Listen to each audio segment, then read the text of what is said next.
Put your hands up! Hands up! Stop running! Get on the ground! Put your hands behind your back. How about you stealing a car? In the US, police officers may have difficulty approaching suspects due to individual gun ownership.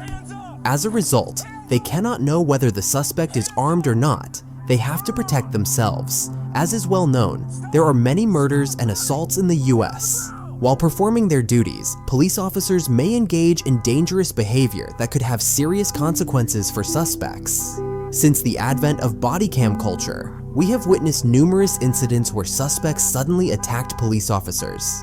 Of course, since the introduction of body camera culture, is the police's approach to suspects natural, or are they behaving more leniently than usual out of fear of body camera footage? This is also a matter of curiosity.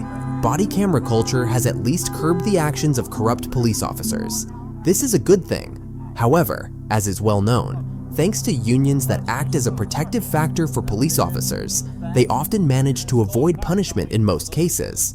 When we think about it, when a police officer and a suspect come face to face, the officer must of course protect themselves. But while doing so, they must also avoid harming the suspect. America has not yet found a solution to this issue. Work continues. I hope that the future will be bright for the United States. Those with ideas for solutions on this matter can share their thoughts in the comments. Thank you for watching this video until the end. Goodbye.